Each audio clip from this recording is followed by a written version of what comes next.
ప్రతిధ్వనికి స్వాగతం. రాష్ట్ర చరిత్రలో మరో కీలక ఘట్టం ఆవిష్కృతమైంది. అమరావతి ప్రజా రాజధాని అని ఇకపై ఎవరూ టచ్ చేయలేరని శాసనసభ సాక్షిగా ప్రకటించారు ముఖ్యమంత్రి చంద్రబాబు. విభజన తర్వాత రాజధాని లేని రాష్ట్రానికి బలమైన భవిష్యత్తు ఇవ్వాలన్న లక్ష్యంతో అమరావతికి చట్టబద్ధ రక్షణ కల్పించాలని అసెంబ్లీ ఏకగ్రీవ తీర్మానం చేసింది. 5 కోట్ల మంది ఆకాంక్షల ప్రతిరూపంగా 29,000 మంది రైతుల త్యాగాల పునాదులపై నిర్మిస్తోన్న ఈ కలల సౌదాన్ని 2028 నాటికి మెజార్టీ భాగం పూర్తి చేస్తామని ప్రభుత్వం చెబుతోంది. భవిష్యత్తులో ఎవరు వచ్చినా రాజధాని మార్పు లేకుండా పునర్విభజన చట్టంలో అమరావతి పేరును చేర్చాలని కేంద్రాన్ని కోరుతోంది రాష్ట్రం. ఈ చట్టపరమైన రక్షణ రాష్ట్ర భవిష్యత్తును ఎలా మార్చనుంది? తాజా పరిణామాలపై అమరావతి రైతులు ఏమంటున్నారు? ఇదే అంశంపై ఈరోజు ప్రతిధ్వనిలో చర్చిద్దాం. చర్చలో పాల్గొంటున్న వారు పోతుల బాలకోటయ్య గారు, ఆంధ్రప్రదేశ్ సామాజిక సంక్షేమ మండలి చైర్మన్, అండ్ గద్దె తిరుపతిరావు గారు, అమరావతి పరిరక్షణ సమితి కో కన్వీనర్. ఇద్దరికి నమస్తే అండి. ఒకసారి చర్చలోకి వెళ్లే ముందు మనకి సీనియర్ న్యాయవాది ముప్పాళ్ళ సుబ్బారావు గారు ఫోన్ లైన్లో అందుబాటులో ఉన్నారు. సుబ్బారావు గారు నమస్తే అండి. నమస్తే అమ్మా. సార్, అమరావతికి చట్టబద్ధత కల్పించే తీర్మానం ద్వారా ఏం జరగనుందంటారు సార్? ఇక్కడ ఒకటమ్మా, అమరావతిని ఆంధ్రప్రదేశ్ యొక్క ఏకైక మరియు శాశ్వత రాజధానిగా మార్చేందుకు కూటమి ప్రభుత్వం అత్యంత కీలకమైన చట్టబద్ధత కల్పించే ప్రక్రియను చేపట్టింది.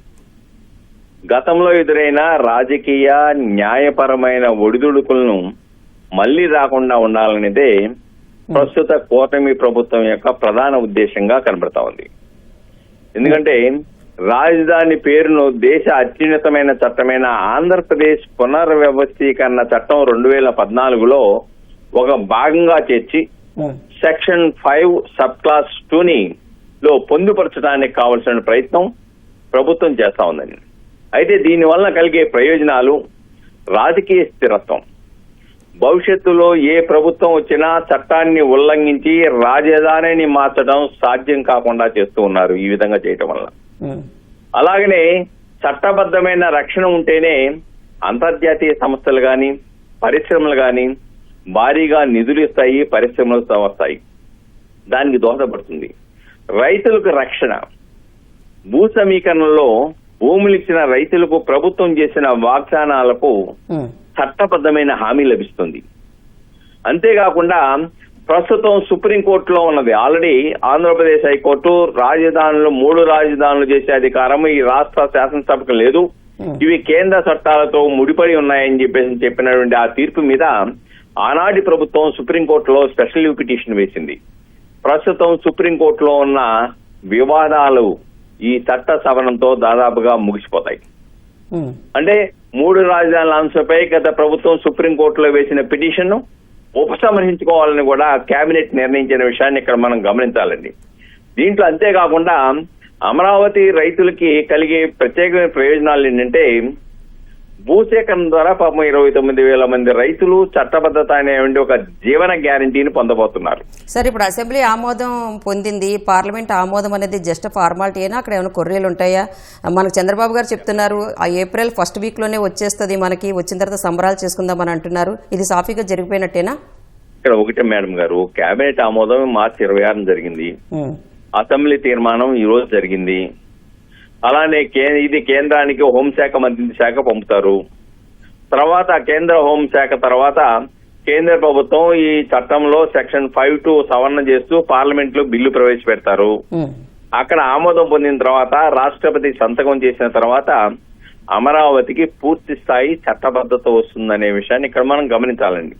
ఈ ప్రాసెస్ తప్పదు. వీళ్ళు హోంశాఖ పంపాలి, హోంశాఖ పరిశీలించిన తర్వాత అది పార్లమెంట్ లో బిల్లు పెట్టాలి. పార్లమెంట్ లో బిల్లు పెట్టిన తర్వాత ఆ బిల్లుని ఆమోదించిన తర్వాత రాష్ట్రపతి దగ్గరికి వెళ్ళాలి, అక్కడ సంతకాలు చేసిన తర్వాత అది చట్టబద్ధత కల్పించి పునర్విభజన చట్టం సెక్షన్ 5(2) చేర్చబడుద్ది. దీంట్లో ఏంటంటే ఇలా చేయటం వల్ల ఏంటంటే అమరావతి రైతులకి ఏదైతే ప్లాట్లు ఏవైతే ఇచ్చారో ఆ ప్లాట్లకి ఆస్తి విలువ కూడా పెరుగుతుంది. ఇది ఇక్కడ మర్చిపోకూడదు. పరిశ్రమలు వస్తాయి, ఇండస్ట్రీలు వస్తాయి. పారిశ్రామికవేత్తలకు కావాల్సిందంటే పాలసీ స్టెబిలిటీ కావాలి, పాలసీ స్థిరత్వం కావాలి. అప్పుడు పెట్టుబడులు పెడతానికి వస్తారు.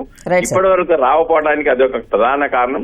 ఏదేమైనప్పుడు కూడాను కూటమి ప్రభుత్వం ఒక చిత్తశుద్ధితో ఈ రాష్ట్రానికి రాజధాని ఉండాలి, అన్ని హంగులు ఉండాలి, దాంతో పాటుగా ఈ రాష్ట్ర అభివృద్ధి జరగాలి, యువత భవిష్యత్తు బాగుపడాలి అనే ఒక ప్రధానమైన లక్ష్యంతో ఈ రోజున ముందుకెళ్తుంది. ప్రజలు కూడా హర్షిస్తా ఉన్నారు మేడం గారు. Thank you so much sir. Balakotaiah గారు, రాజధాని అమరావతిని ఇకపై ఎవరూ టచ్ చేయలేరంటూ ఈ రోజు సీఎం చంద్రబాబు అసెంబ్లీలో చెప్పారు. అంటే ఆ మాట సారాంశం ఏంటి సార్? నమస్తే రాణి గారు, అలాగే సోదరుడు తిరుపతిరావు గారికి నమస్కారాలు. అమరావతిని టచ్ చేయలేరు అని ముఖ్యమంత్రి చంద్రబాబు నాయుడు గారు చెప్పడం అంటే ఏంటంటే 1000 విద్యుత్ స్తంభాల వోల్టేజ్ని పట్టుకుంటే ఎలా ఉంటుందో అలా ఉంటుంది అమరావతిని. అంటే అమరావతి మీద తొగ్గులక్కుల విధానాలు ఉండవు అని అర్థం. తొగ్గులక్కులు అమరావతిని ఏమీ చెయ్యలేరు అని అర్థం. ఔరంగజేబులు ఉండరు అని అర్థం. తప్పనిసరిగా ఏదైతే ఆంధ్రప్రదేశ్లో 5.5 కోట్ల మంది ప్రజలు, అమరావతి రైతులు, రాజధాని స్వాప్నికులు, ప్రేమికులు ఏదైతే కోరుకుంటున్నారో ఆ అద్భుతమైన ఘట్టానికి ఈ రోజున అసెంబ్లీ తీర్మానం రూపేణా కేంద్రానికి పంపనుంది. మీకు ఒక సందర్భంగా ఒక్క మాటే చెప్తాను. ఒక 2-3 పేజీలు తిరగేస్తే ఈ ఘట్టం వెనుక, అంటే ఇప్పుడు ఆంధ్రప్రదేశ్ అసెంబ్లీ తీర్మానం పెట్టడానికి ముందు ఎన్ని వెతలు, ఎన్ని ఆవేదనలు, ఎన్ని చెరలు, ఎన్ని రంపపు కోతలు, ఎన్ని రక్తపు చుక్కలు, ఎన్ని కన్నీటి పెడబొబ్బలు, ఎంతమంది మరణాలు.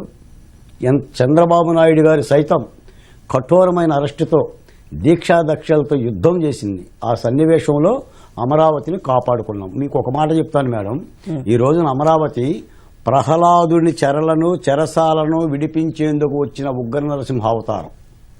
టచ్ చేసి చూడమనండి, 1000 మంది జగన్లు టచ్ చేసి చూడమనండి. అమరావతిని చీల్చి చెండాడుతుంది. ఎందుకంటే ఇది ప్రజాస్వామ్యం madam. By the people, for the people, to the people. ప్రజాస్వామ్యంలో చట్టాలే ప్రజలకు రక్ష.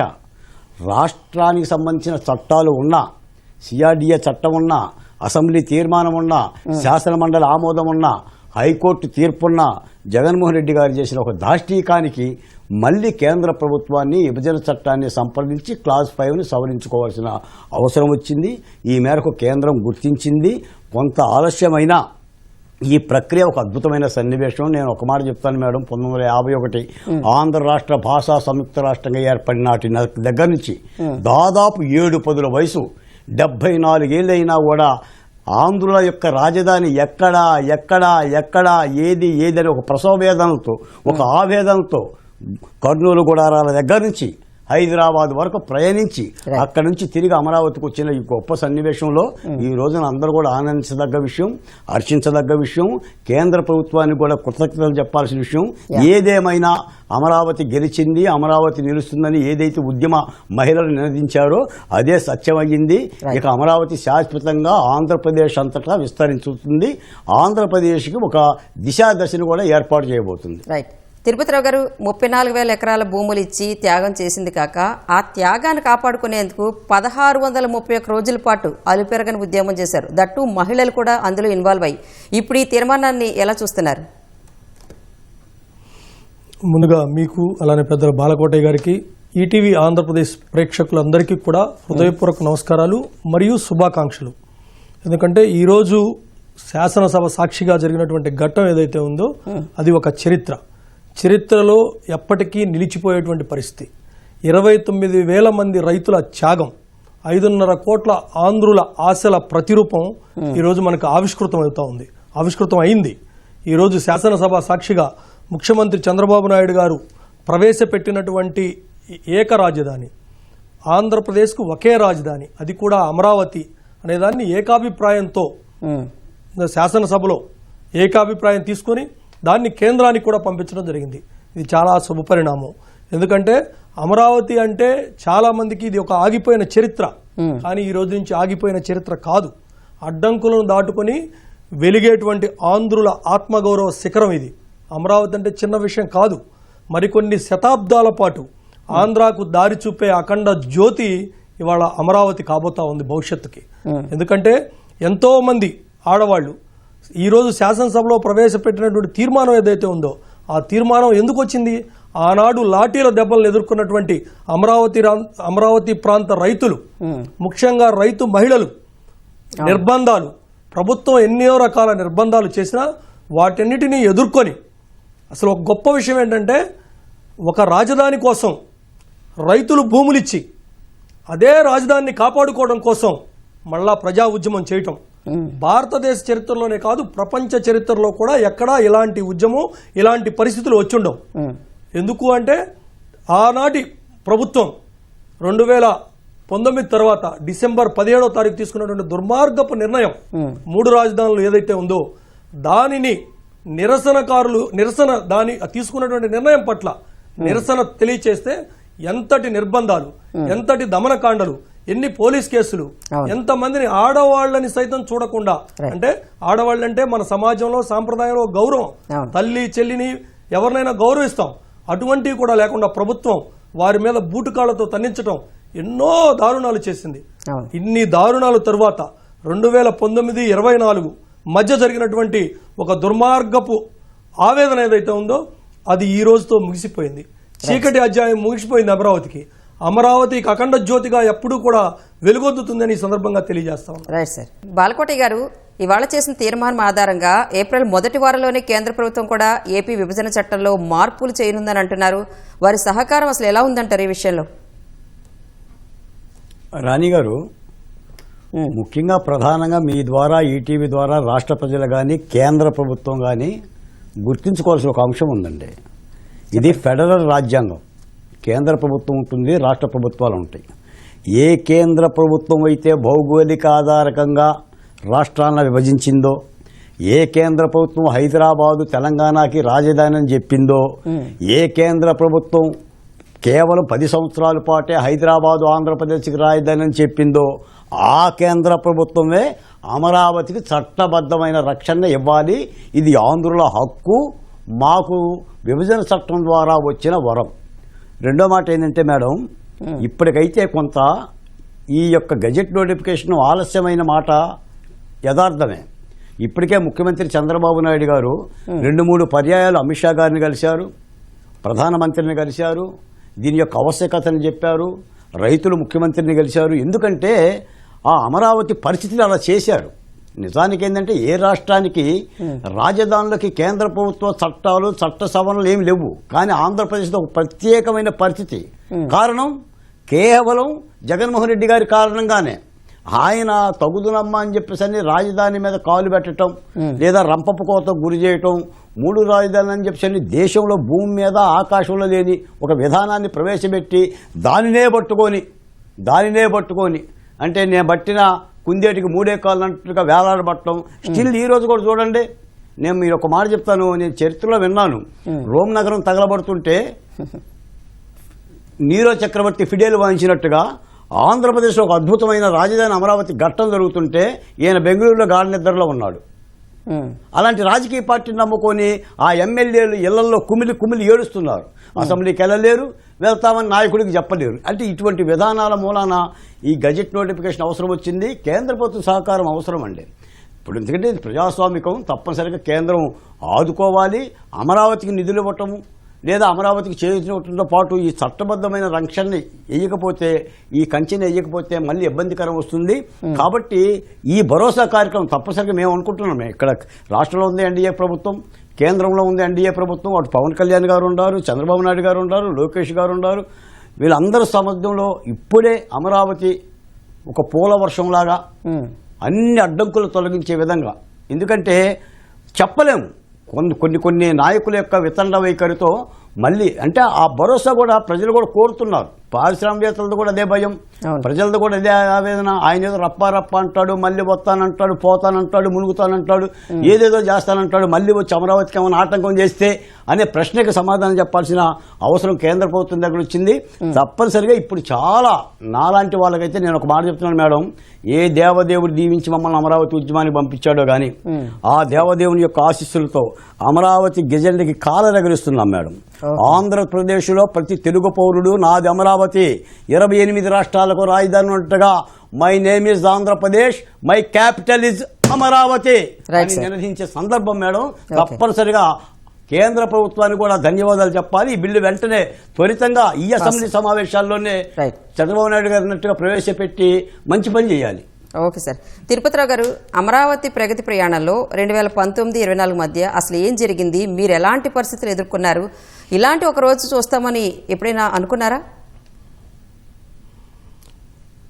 ముఖ్యంగా 2019 డిసెంబర్లో 17వ తారీఖున అప్పటి ముఖ్యమంత్రి తీసుకున్నటువంటి నిర్ణయం 3 రాజధానుల నిర్ణయం తర్వాత వాళ్ళు అసలు రాజధాని మీద ఒక విషం చిమ్మారు. రాజధాని మీద ఒక అబద్ధాలు ప్రచారం చేశారు, ఒక దుష్ప్రచారం చేశారు. అది ఒక కులందన్నారు, ఒక వర్గందన్నారు, రకరకాలుగా అంటే ప్రజలకి నమ్మించడానికి ఎన్నో రకాల అబద్ధాలు చెప్పారు. ప్రజలు ఈ ఉద్యమకారులు కానివ్వండి, ఎవరైతే పెద్దలు ఉన్నారో, ఎవరైతే ప్రతిపక్ష పార్టీలు ఉన్నాయో, ఉద్యమ కార్యాచరణలో ఉన్న వ్యక్తులు చెప్పినటువంటి మాటలు నమ్ముతున్నారనే ఉద్దేశంతో అమరావతిలో ఉన్నటువంటి మహిళల పైన అసత్య ప్రచారాలు చేశారు. ఒక రకంగా చెప్పాలంటే మానసిక హింసకు గురి చేశారు, శారీరక హింసకు గురి చేశారు. వారి యొక్క నివాసాలపైన, గ్రామాలపైన దాడులకు పాల్పడ్డారు. అంటే ఒక భయంకరమైనటువంటి వాతావరణాన్ని సృష్టించారు. ఈ రాష్ట్రంలో ఎవరైనా అమరావతికి అనుకూలంగా మాట్లాడాలి అంటే ప్రభుత్వం ఏం చేస్తుందో, వ్యాపారాలను దెబ్బతీస్తుందో, మనుషుల్ని చంపేస్తుందో అనేటువంటి ఒక భయానక వాతావరణాన్ని సృష్టించారు. జగన్మోహన్ రెడ్డి గారి కనుసన్నల్లో ఆ ప్రభుత్వంలో ఉన్నటువంటి మంత్రులు, అప్పుడు ఉన్నటువంటి మున్సిపల్ శాఖ మంత్రులు బొత్స సత్యనారాయణ గారు అసలు ఇక్కడ నిర్మాణాలు జరగలేదన్నారు, ఇది నిర్మాణాలకు పనికిరాదన్నారు, ఇది ఒక ముప్పు ప్రాంతం అన్నారు. అప్పుడున్న స్పీకర్ తమ్మినేని సీతారాం గారు ఇది ఒక శ్మశానం అన్నారు, ఎడారి అన్నారు. అంటే కావాలని దాని మీద దుష్ప్రచారం చేశారు. ఒక రైతులు ఎవరైతే 29,000 పైచిలుకు రైతులు త్యాగం చేశారో ఆ త్యాగాన్ని చాలా దుర్మార్గంగా, నీచంగా క్రియేట్ చేశారు. ఆ రకంగా రాష్ట్ర వ్యాప్త ప్రజల్లో ఒక భయాందోళన కలిగించారు.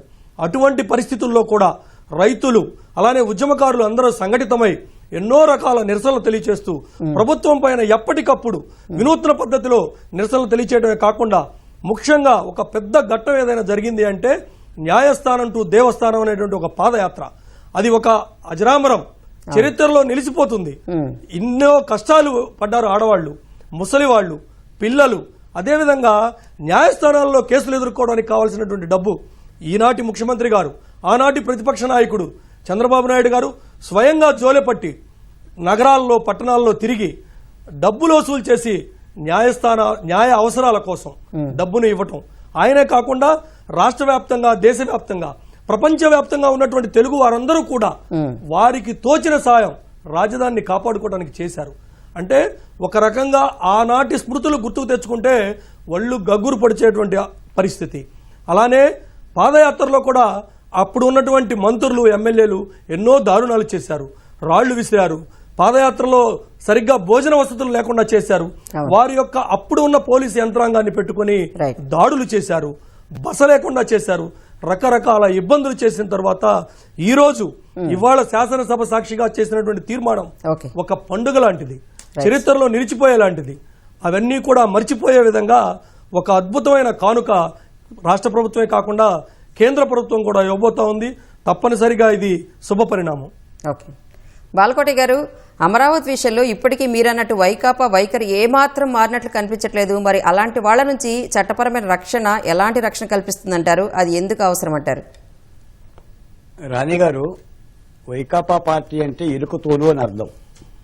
ఇరుకు తోలు తెచ్చి ఏడాది ఉతికినా నలుపు నలిపే గాని తెలుపు రాదు. జగన్మోహన్ రెడ్డి గారి మోములో గాని ఆ నయనార విందంలో గాని మార్పు రాదు. ఆయన విధానమే అది. రెండో మాట కూడా చెప్తున్నా, తెక్కలోడికి తలంబరాలు ఇస్తే పీటల మీద కూర్చొని ఒక్కొక్క గింజ ఏరుకొని తిన్నంట. అసలు జగన్మోహన్ రెడ్డి గారికి రాజధాని అంటే తెలియదు, రాజధాని అంటే అర్థం తెలియదు, పరమార్థం తెలియదు. ఎక్కడ ముఖ్యమంత్రి కూర్చుంటే అక్కడే రాజధాని అన్నాడు అంటే ఒక ముఖ్యమంత్రి, అతనికి ఏ పార్టీ గౌరవం ఉందో దీన్ని బట్టి అర్థం చేసుకోవాలి. నేను మాట చెప్తున్నా రాణి గారు, ఇప్పుడు నేను జీపించిన ఆమె మా అమ్మ, నేను జీపించిన అతనే మా నాన్న అంటే ఎంత అసహ్యంగా ఉంటుంది, అలాగనే ఉంటుంది ముఖ్యమంత్రి కూర్చున్న చోట రాజధాని అంటే. అంటే దాన్ని బట్టి ఆయన పరిణతి, ఆయన రాజకీయ యొక్క అనుభవం కూడా అర్థమవుతుంది. రెండో మాట ఏంటంటే, YCP party Kodad Garikapadu check post వరకే పరిమితం అండి. గరికపాడు చెక్ పోస్ట్ దాటితే ఆ పార్టీ పనికిరాదు. అలాంటి పార్టీ ఢిల్లీకి వెళ్ళి మళ్ళీ పార్లమెంటులో సవరణ చట్టాన్ని మార్చగలిగే స్థితి ఉంటుందా? అంత స్థితి ఆయనకుందా? అందుకని ఈ రాష్ట్రానికి ఆయన ఏది చేసినా రప్ప అన్నా కూడా ఈ 13 జిల్లాలు అనగలుగుతాడు తప్ప కోదాడ దాటితే రప్ప ఏముందండి, ఎగిరెగిరిది అంటారు అవతల పార్టీ వాళ్ళైతే. అందుకని ఇది ఒక అద్భుతమైన సన్నివేశం. ఎట్టి పరిస్థితుల్లో కేంద్ర పార్లమెంటు తలుపు దట్టేసేసి మళ్ళీ అమరావతిని మార్చే బిల్లు పెట్టగలిగే పార్టీ ఆంధ్రప్రదేశ్లో ఉండదు. జగన్మోహన్ రెడ్డి గారు లాంటి వాళ్ళు 1000 మంది కలిసినా రైట్. అది సాధ్యపడదు. Okay. తప్పనిసరిగా అమరావతికి ఒక రక్షణ వలయం, ఒక ఇనుప కంచె. కాబట్టే కేంద్ర ప్రభుత్వం ఆ దిశగా వడివడిగా అడుగులేయాలి. వడివడిగా అడుగులేసి ఈ అమరావతి మీద నిందలకే గజెట్ నోటిఫికేషన్ అనే ఒక అంశాన్ని కూడా తెరదించాల్సిన అవసరం ఉంది. రైట్ కోటయ్య గారు. తిరుపతిరావు గారు, ప్రస్తుతం అమరావతి నిర్మాణ పనులు ఎలా కొనసాగుతున్నాయి? 2028 కల్లా మెజార్టీ భాగం పూర్తి చేస్తామని ప్రభుత్వం చెప్తోంది. మరి ఈ పరిణామాలపై రైతులు ఏమంటున్నారండి? నిర్మాణాలు చాలా త్వరితగతిన జరుగుతూ ఉన్నాయి. నేను స్వయంగా చూశాను, రాజధాని ప్రాంతంలో తిరుగుతూ ఉన్నాను. పగలు రాత్రి తేడా లేకుండా 24 గంటలు పనులు జరుగుతున్నాయి. అయితే ఇక్కడ ఒక విషయం మనం చెప్పుకోవాలి. ప్రభుత్వం ఇవాళ చంద్రబాబు నాయుడు గారు కూడా శాసనసభ సాక్షిగా 2028కి పూర్తి చేస్తామని చెప్తున్నారు. సంతోషం, స్వాగతించాల్సినటువంటి విషయం. కానీ అవి చేస్తున్నటువంటి నిర్మాణాలు అంతర్జాతీయ స్థాయికి అనుగుణంగా నిర్మాణాలు చేస్తూ ఉన్నారు. ఎందుకంటే భూగర్భ డ్రైనేజ్ అన్నారు, భూగర్భ నీటి లైన్లు అన్నారు, భూగర్భ గ్యాస్ అన్నారు, భూగర్భ పవర్ అన్నారు. ఇవన్నీ చేయాలంటే తప్పనిసరిగా సమయం పడుతుంది. కూటమి ప్రభుత్వం 2024లో వచ్చిన తర్వాత ఏదైతే గత ప్రభుత్వం చేసినటువంటి దుర్మార్గాలు ఏవైతే ఉన్నాయో ఆ కాంట్రాక్టులు రద్దు చేయటం, మళ్ళీ కొత్తగా టెండర్లు పిలవటం, ఈ యొక్క ప్రహసనం అనేది 1 సంవత్సర కాలం పట్టింది. సంవత్సర కాలం తర్వాత పనులు మొదలుపెట్టిన తర్వాత విపరీతంగా వర్షాలు, ప్రకృతిని ఎవరం కూడా దాటలేం కదా. వర్షాలు పడిన తర్వాత ఇప్పుడు ఈ మధ్య ఒక 6 నెలల నుంచి పనులు మొదలైన తర్వాత ఇప్పుడు రాబోయే మళ్ళీ 3 నెలలు దాటితే మళ్ళీ వర్షాలు మొదలవుతాయి. కానీ అవి అంతర్జాతీయ స్థాయిలో నిర్మాణాలు జరగాలి కాబట్టి కొంచెం ఆలస్యమైనప్పటికీ తప్పనిసరిగా నిర్మాణాలు జరుగుతాయి. ఎందుకంటే టెండర్స్ అన్ని కాల్ఫర్ చేశారు, కాంట్రాక్టర్లు రాత్రి పగలు అని తేడా లేకుండా పనులు చేస్తున్నారు. చాలా వడివడిగా నిర్మాణాలు జరుగుతూ ఉన్నాయి. రైతులు సహకరిస్తున్నారు. గ్రామాల్లో కొన్ని ఇబ్బందులు ఉన్నాయి, వాటిని కూడా ప్రభుత్వం దృష్టికి తీసుకెళ్తా ఉన్నారు. నేనేమంటానంటే ఇంకొక సంవత్సరం లేట్ అయినా రైతులు కూడా ఓపిక పట్టాల్సినటువంటి అవసరం ఉంది. ఎందుకంటే అక్కడ అమరావతిలో మొన్నటి వరకు ఒక అడవిని తలపించే విధంగా 2024 మే జూన్ వరకు కూడా ఒక అడవిని తలపించే విధంగా ఆ ప్రాంతం అంతా మారిపోయింది. దాన్ని శుభ్రం చేసి మళ్ళీ టెండర్లు ఇచ్చి పనులు జరుగుతూ ఉన్నాయి. ప్రభుత్వం మీద రైతులందరికీ ప్రజలకు కూడా నమ్మకం ఉంది. గతంలో ఆర్థిక సమస్యలు ఉన్నాయి. ఇప్పుడు ఈ ప్రభుత్వం డబుల్ ఇంజన్ సర్కారు ప్రభుత్వం కాబట్టి కేంద్ర ప్రభుత్వ సహాయ సహకారాలతో ఎన్నో రకాలుగా